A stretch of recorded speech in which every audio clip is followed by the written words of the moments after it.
Uniquely. Uniquely. Uniquely. Uniquely. Uniquely. Uniquely. Uniquely. Uniquely. Uniquely. Issaquah. Welcome to another edition of Uniquely Issaquah. I'm Mary Lou Pauly, the mayor of Issaquah, and today I am so lucky to have with me Laura Lee from the Village Theater, and we're going to talk a little bit about the theater and the programs. Hi, welcome. Hi, thank you for having me. Yeah, it's very exciting. How long have you been at the Village Theater? Since July of 2022, so I kind of stopped counting months because the days and months run together. But yeah, since July of 22. Still pretty new. Yes. How did you end up at Issaquah Village Theater? Yeah. Oh my gosh. A long story, so I'll try to make it short. I was the managing director of a theater in West Seattle called Arts West for 10 years. And while I was doing that, I was also running a sports production company that I started, conveniently called Production Sports. But I was working with national governing bodies of sport like U.S. Figure Skating, USA Gymnastics, the U.S. Olympic Committee, the Seattle Sports Commission to bring NBC, they were all NBC, but network televised elite sporting events to Everett at first, and then we did one in Kent, and then the dive trials were in Federal Way. So kind of all over the area, not yet in Issaquah, but bringing in those very large athletic events. So it was kind of my combination of running a theater, but having marketing and fundraising skills, and then just running big logistics events. Wow. That was my skill set. And then Village Theater, Rob Hunt had been here for many years, 43 years, and was retiring. And for me, I've known Village because I've been in the theater community for a long time. So I enjoyed coming, enjoyed bringing donors, had kids in the Kids Stage program, and it was such a unique opportunity to be able to apply for this job. And then I got it. Oh, and we're so lucky. It's just fantastic that Issaquah has these two theaters in town. And maybe you want to talk a little bit about Village Theater and Kids Stage. But to have that kind of live theater on the east side, it's just a real treasure for us. Yeah, it really is. When I started and we started talking to donors and patrons and just everybody who came through the doors, we kept hearing what a hidden gem Village Theater was. And we're like, that's awesome. But also, could we just be the gem? We don't need to be hidden so much, because the theater itself is it's a professional level theater. It's the second largest theater in the state behind Fifth Avenue Theater in terms of its budget size. And we do a lot of different things. We have a professional main stage column of work, and then we're also home to what we call Village Originals, which is new musical theater developmental programs. And then we have a pretty large education program called Kids Stage. So we don't need to be hidden. We just need people to know that we're here and to come. And it's certainly Broadway caliber theater in terms of the professionals that we bring in. So it's a pretty awesome asset in the city. It is. And just a note on Kids Stage, too. Recently, you and I were talking about the draw, where students for Kids Stage come from. Regionally, it's huge. Yeah, it really is. It's regionally huge. It's been here a long time. So if you travel outside of Issaquah into Seattle, but I'm talking even my son who lives in Chicago, or my daughter who lives in New York, it's very easy to find community in those cities that were actually Kids Stage students. Wow. So about 19% of our kids come from Issaquah to our site. We also have 500 students right now that are receiving outreach programs where we go into the schools. So yeah, a pretty big draw for people to come into Issaquah, bring their students, but also to be a resource for the kids of Issaquah who want to learn all about theater or develop life skills that theater helps. Oh, that's great. When you first came, what was the most exciting aspect of your new role at Village Theater? Oh, my goodness. Wow, the most exciting aspect. I think that the ability to start with a brand new artistic director at the same time, so we co-lead the organization together, and to be able to take this wonderful foundation, this theater that had been here for 43 years, and say, okay, what's next? When you have that privilege of starting something new, you get to ask those questions of why are we doing this and why are we not doing that? And then talking to folks to find out what it is about Village Theater that they love. So you keep those through points and then figure out what is the next step forward. that's still what I wake up in the morning thinking, all right, here we are, we're on this path. It's been so fun to meet you and Adam. Can you tell me a little bit about the differences between your two roles? Yeah, absolutely. So Adam is the artistic director, is responsible for what is on the stages and what is in the classrooms, meaning like the curriculum. So the art itself, I guess, is the best way to say it. And then also the curriculum, the education curriculum that translates into sometimes student productions or theater classes. And then my world, if we're trying to divide it up, is responsible for marketing and fundraising and finance and human resources and IT and the facility. Just the small pieces. Yeah, like the rest of the business. But there is a lot of overlap. And so the partnership between the two of us, or between any managing and artistic director, is pretty unique in the world of business, I think, to have a thought partner, but we come at it with different lenses all the time. There's not arguments that people always ask me if there are. No, because we have great respect for each other's work, but we also have understanding of each other's work. So it really becomes a conversation that things get better when we start talking together. I see that when I'm with the two of you. I think it's just great the way you bounce off each other and the support that you give each other. So let's talk a little bit about this season. Yes. Oh my gosh. So we just closed Beautiful here in Issaquah. We had a lot of people come once, twice. We had somebody come 9 times. Fantastic. That was the record. Boy, that's a big Carole King fan. But it was great to have the theater seats full again and for people to come out and remember what it's like to be in community watching live theater, because there's nothing really like that. And so having those houses filled, I mean, many nights there were over 400 people in the Francis J. Gaudette Theater, and it was a lovely energy. It's a beautiful story. So we just closed that. It's moving to Everett. We open there on Saturday night because everything that starts here and is rehearsed here and built here moves to a run at the Everett Performing Arts Center for 4 weeks. So that's happening. And then we open Becoming Dr. Ruth almost in no time. They started rehearsal yesterday. Wow. And it opens on January 19th. Great. And it runs through till February 18th. And it is the story of everyone's favorite sex therapist, Dr. Ruth Westheimer, played by an incredible tour de force 74-year-old actor herself, named Naomi Jacobson. So folks are in for a real treat.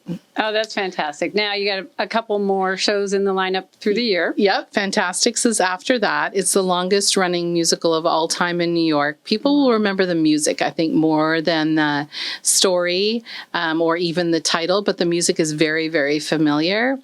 And so that's next. It opens on March 15th and runs through to April 21st. And then we close our season with Once on This Island, which is an exquisite love story set in the French Antilles. And it's kind of a precursor or a follow-up to the Little Mermaid story. It feels like it's very much in that vein. So calypso-style music, and I don't want to give it away. So it's just a beautiful love story. Not too much, not too much. And it runs from May 17th to June 16th. That's great. So one thing that has always interested me, and I think you touched on this before in one of our earlier conversations, how do you set this lineup? How do you plan for the next season? What does it look like when you and Adam start having these conversations about what's next? Yeah, and really good timing because we're so close to being able to announce what our season will be. Hopefully that's going to happen at the end of February or early March. But the process starts actually for him and his artistic team. So there are 4 folks on that team. They read 4 scripts every single week. So they bring scripts, they read scripts, they talk about them, they debate through them. Rarely am I involved at that process, other than if Adam will come in and say, we read these scripts. Are you familiar with them? Many I am. We might talk about it briefly, but it's really just to gain the knowledge of everything that is out there and available. So they're doing that on an ongoing basis. And then several months, because it takes quite a long time to put a show up, we start, refining and defining the season. So this year, for example, Adam and his artistic team brought forward, I think there were 21 different, we just call everything a play, but 21 different productions, plays and musicals, where we were now considering them more seriously. And so that's when scripts get dropped into a Dropbox for me. I read them or refamiliarize myself with them if it's been a few years since I've seen them or read them. because for me, I'm not looking at it from the artist's perspective. I'm looking at it from the people who are sitting in the seats. Right. And that's a different perspective sometimes than artists have. Then we budget the whole things out because unfortunately or fortunately, art is also a business and we have to be able to afford what we're doing so that our non-hidden gem stays here. So we work that out and then we narrow it down and we have really deep discussions about what we think our audiences might want to see now. Because there's some things that they might want to see or we think they might want to see, but it's in the future. Mm-hmm. We also survey our current subscribers to ask them what they like to see. And we take a look at that. We started surveying our staff to say what they would like to be working on so that we can factor that into the decision. And then you ask for royalties, you ask licensing houses if you can do that, and you set up contracts. Sometimes you might be doing a co-production with another theater. So then Adam will reach out and talk to other theaters. And it just becomes a series of conversations with input from a lot of different people to get there. That's a lot of process. It's so much process. So much process. Yeah. Wow. Well, there may be people watching today who have never been to a live play or a live musical. Yeah. What would you tell them about? What's the experience like at Village Theatre? Yeah, it's a really good question, and it's hard to quantify or speak to an emotion because for me, when I sit in a theater and most people, it's actually a visceral response a little bit. Unlike when you're watching TV, there's great TV out now. I realize that. I watch Netflix too, but there is a screen between you and that action, so you are watching it. You're not part of it. And in live theater, the audience ends up being part of the performance because the energy that the audience gives, the actors feed off of. And it becomes kind of this dialogue in a different way than in any other art form. And you're experiencing it as a community. So it's the people that you're sitting beside, it's their reactions, it's the laughter over there, it's the gasps from the audience or the moments where you're all thinking through what was just said or what you've just watched, or maybe it's the orchestra and they're playing this like huge overture at the beginning and you kind of feel like this swell inside. So I'm going to say it's like you got to come to experience it to be able to describe it, but it is a visceral body reaction of being in space together, watching an incredible story performed by incredible people. Yeah, the acting, I've seen both shows so far in this season. Just amazing. But I got to tell you, a live orchestra, it's just so, it adds so much to the feeling of being in the theater. Yeah. So you've been in with Village Theatre now for a couple of years. Challenges. You came in right after COVID. So oh my gosh. What are we looking at with recovery from COVID, and what's the future looking like right now? Yeah, we are in a state of uncertainty, I guess is the best word. I think that originally people thought, okay, well, doors will open, people will come back. And subscriptions, which is the backbone of the business of a theater currently, I'm saying currently because it needs to change as we're talking about the future. Yes. But we're dependent on this group of people who love coming to theater and they come back and they come back, and budgets are built off of that and branding is built off of that and the community of theater is built off of that in an area. And that has not come back like we expected it to. Like not at all. So talking like 60% of the folks pre-pandemic are returning to theater. Now, Beautiful that we just had showed us something different, which might be that people still want theater. They just don't want to subscribe to a season. That model itself may work for a lot of people, but not everybody. So it's forcing us in our industry, and certainly us at Village Theatre, to rethink buying habits. What do people want? How do they want to access it? How do they want to acquire it? What does it mean in an education program to involve the parents and the families or the guardians, the caregivers? What does that look like? Is it just dropping the kids off at the door? Or is there a way to bring your students and your families into the main stage to be able to experience a performance together and then have that conversation at your dinner table? Like what all this looks like is just at an inflection point, which is really cool because you get to be in this entrepreneurial, what is theater going to be for the next iteration? But also you're keeping the theater open. Yes. And you're needing to meet financial realities. Yes. And so both of those things hitting together have made it pretty pretty tough, pretty sticky to work through. But I mean, I'm excited for what the future holds. And also, we're very dependent on people coming to see theater and to donate to be able to keep our doors open so we can innovate and create what this new is.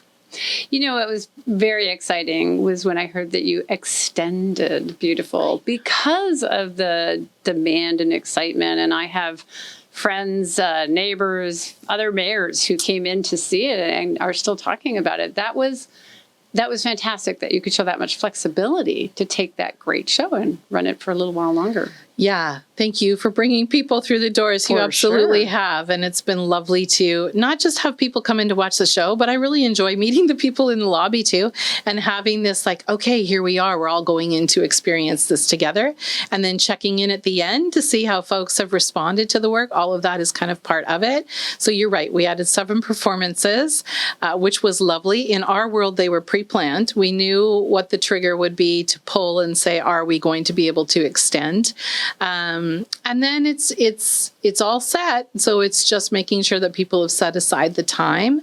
It was inspiring though, because that hasn't happened in quite a while to have that much demand for people to come back and experience theater together. So let's hope there's more of those. We have a couple more built in if it's responding well in the community. Yeah. That is great. I'm very excited about the rest of the season and all that's coming, but also the possibility that you can extend. You're doing a great job when I'm there and you're talking about the opportunities for people to buy a ticket or buy a pair of tickets. So you are really being creative about how future theater goers may want to approach Village Theater. And I think that's fun and that's exciting. Thank you. I hope so. Keep your ears open, right? My ears are open. Yeah. So, Laura, let's talk about once you have selected that series of scripts and picked your next season, how long it takes and what steps you take to get those chosen scripts into a live performance on stage. There is a lot. That's an understatement. There are so many people, staff and artisans that work at Village Theater that are making all of that happen. But it really starts with Adam, as our artistic director, reaching out to solidify the director and the creative team. So what he's looking for is get that director, because it's not just here is a director off the shelf. Each director has a different skill set, a different way to direct. They resonate more with certain, like any artist does, with certain stories. And so it's finding the right director is the key. And then from that, he starts to branch out in conversation with the director to find the right design team, the creative artist, because they're deadlines. So if we're almost at the point now of picking this season, we should have it very soon. Immediately, like probably the same day, he would be reaching out to people. He's also done some reach outs already to try to figure out who might be interested in what piece. And that is costumes. It starts, mainly with the directors, but designers. We're looking for a scenic designer, a lighting designer, a sound designer, a costume designer, sometimes a projection designer, sometimes wig designer, sometimes intimacy coaches, sometimes dialect coaches. So there's a lot of support that goes into providing that. Lots of conversations, they happen, and then this team starts. And they start with the biggest dreams, right? Like, what is this? How would we put this story together the best way? Sometimes for me, being on the outside of watching this collaborative process, it's so different than the experience of most of us that live within a world of business or a world of education or a world of government. The collaboration from these artists is the most genuine thing I've seen. There is no wrong answer. There is no judgment of an idea. It becomes, here's my idea. Oh, what about this idea? I would like to make this better. What do you think of this? And it's pretty exciting. Today, Adam was showing me scenic design actually for Once on This Island, which is our last show this season, because what we call renderings were coming in, drawings, color elevations, the things get brought to life. And I can see these pictures, and right away I kind of go into this like, oh my gosh, this story and this set is going to be so beautiful. But when we're talking about next season, the artists are starting that now for what is on our stage, a year from now or a year and a half from now, as soon as the season is chosen. So that work starts, and then they cast it. And so that is finding the right actors to be able to play the right roles. And I think sometimes people believe it's the best, right? Oh, you have the best voice. you have the best presence. You're the best at delivering lines. But that's actually not necessarily true because it's always based on the role. So some of us are the best at, or actors are the best at, playing Dr. Ruth. But also that actress has shared she's not the best when it comes to singing and dancing, right? That's not her forte. So it's finding the right fit with the right actors. But casting starts with a general casting where we call out to everybody in the community. Anybody who would like to try to come and audition are able to do so. Then there's callbacks when it gets more specific. Then casting is determined. So that's happening all at the same time. And then the rest of Village Theatre, my world, is putting in place the marketing, the fundraising to be able to support it, the contracts, the kind of more boring things that we get to, that it's nice when we get to see some, yeah. So it's really great when we get to see a lovely scenic design and go, okay, that's why we're doing this, all in support of the art. But it's hundreds of people that really are focused now on a story that we're going to deliver a year to a year and a half from now. Wow.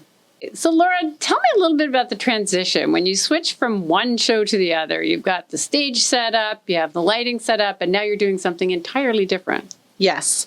The transition, there's the physical transition of the actual movement of things. And then there's just kind of the where are we at in the processes. And there is always a show that is up in Everett. Like we just moved Beautiful. So this is our strike week where everything gets loaded off that set, gets driven up in trucks, put together in a way that I really don't understand at all, even though I've seen it, how our crew puts it together.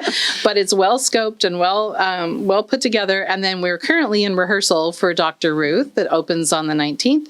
But we're also in discussions, the creative team is well in discussions for the Fantastics that's next up. And so that team and those actors who are cast in that know that it's upcoming. But the creative team is already drawing stuff. Our what we call a technical director, who's responsible for when the sets are going to be painted and how does that come together and the budgets for the whole thing. His teams are already starting working on props for this show and or the next show. In Village's world, we also have kid stage productions. So we have to introduce those in as well. So that's a well-timed schedule of, are you painting a tree? Are you painting a backdrop? What is these props going to look like? How is that going to be tangibly made? So it's really an orchestration of every show of the season at different parts and positions. It's not linear. Nothing is linear. It is all layered on top of each other. So you could come in at any point into Village and walk into our tech studios and see artisans hard at work, carpenters building, painters painting things that are phenomenal that you don't realize are painted.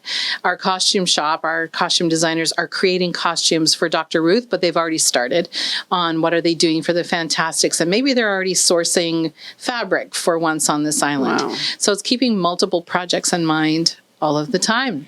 And not all of that work happens in either of the theaters. You have another facility in town that you use that I was able to tour. Tell us a little bit about that. That's pretty fascinating. Yeah, we actually have two more. So we have the Francis J. Gaudette, our big theater. We have the Hunt Family Theater, where we're doing a lot of our kid stage productions and our new works. And then we have Tech Studios. And donated to us by the Watchin family. And the tech studios are, oh my gosh, it is the most magical place to walk in if you're like me and you cannot saw a thing or hammer a thing, or painting is like the wall at home and nothing more, because it is truly where our artisans take the designs that our creative team have put together and they make it real. Yeah. And, a good example would be the bark on the tree in Sherwood. When I was talking to one of our painters and asking, how did they make this? And she was explaining to me that, it's a combination of like corn cobs, discarded old corn cobs, glued onto plywood that's sprayed with foam, and then it's all painted uniquely. And it looks like bark. It looks amazing. But, yeah, who would know? So we have that facility. And then we also have apartments for our artists, donated by the Anderson family. And we house out-of-town artists and out-of-town designers who come to Issaquah. They're very excited, I have to say, when they get to Front Street and they see all the restaurants and the bars. And then for most of them, their eyes light up when they realize they can go hiking and they can go out and explore the incredible offerings that Issaquah has. And then they go back and tell people how cool it was. So then if we bring in other out-of-town artists, they're in for a treat as well. very grateful for all the donors you have in order to make Village Theater work. And I was very good friends with Portia and Dan Anderson, and so was just amazed when those apartments became part of the campus of Village Theater. So, Yeah. many hands. Yes, many hands, right? There's something about to create a village. Yeah, to create a village, Yeah. you need a village. Yes. Laura, I just wanted to thank you so much for coming today and sharing with our community this unhidden, found treasure Yeah. that we know as Village Theater. Thanks so much for coming in. Thank you so much for having me.